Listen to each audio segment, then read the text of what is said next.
So a quick look this morning at the 96 cell LTO conversion, which is the 8 blocks of 12 cells. I've taken both of the 48 cell blocks out of the cars and I'm disassembled them basically. This is the switchboard and one of the OEM cases that was cut out to hold the two 24 blocks, so 48 cells. So just to sort of help people who are thinking of lithium with the switchboard, you see at the back of this switchboard there are 4 connections, one down here and 3 in a group here. So this is the main positive connection. So the pack is split in half in the OEM scenario. It's not quite equal for OEM, but if we're doing lithium then it's easy to split those into equal halves. So we've got a positive here that comes along the bottom here and it comes into this negative here. And then the pack split is actually between these two terminals here. So in between these two terminals is the main breaker here and the fuse at the bottom there. And then we have another positive here, and then finally the pack terminates at the negative here. So this was the these 4 wires were connected to the 4 blocks I had on here previously. So, but in the new setup, it's slightly different. So this is the other case I had. This one's going to go back into the car, into the OEM position. The switchboard will be attached here. The wiring is slightly different. So there'll be 4, this group here basically will be inside the OEM position, so 48 cell block, and then the other blocks will be in the spare wheel well, connected by some longer lengths of wire. So the switchboard this time, so if we look at the switchboard again here, well, this is where the switchboard would be. This is the main positive, this is this connection here, and then the negative for this pack of block of 4 here is this one here. So that's half the pack. And then the other half of the pack is these 2 connections here, which go off to these 2 longer wires, and they will go down to the spare wheel well, where there'll be 4 blocks mounted. So basically what I'm going to do is I'm going to use this section here. I'll go back here a second.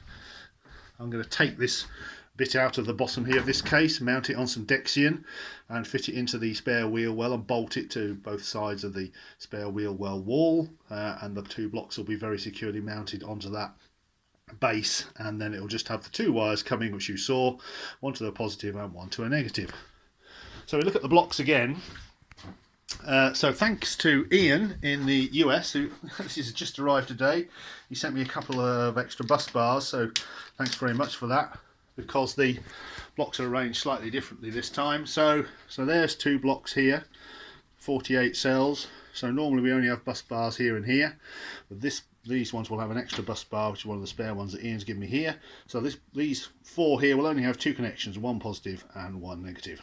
And that's the same for the other blocks here. They'll only have one positive and one negative. Now you can actually see here, I'm actually balancing these blocks up. It's important to get them all balanced as near as possible before we put them all in. So I'm actually just balancing these 2 here first. I'm going to balance them all at about 27 volts. So then it'll be these 2 and then it'll be the others. So switchboard again, quick look. Main fuse is behind here, main breaker switch is here, and these assembly parts here split the pack into 2.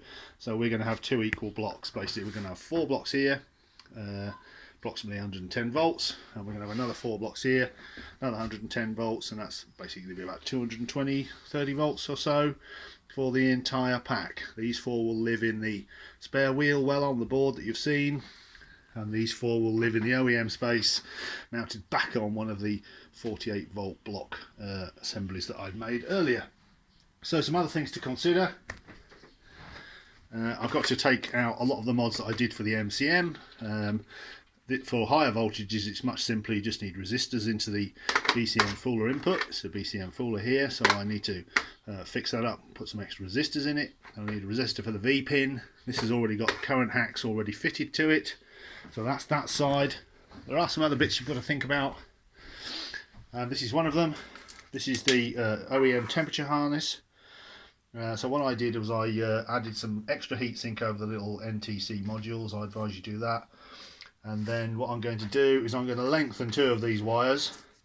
So 2 of them will go into 2 of the blocks in the pack here, and 2 of them will go into the blocks in the wheel well.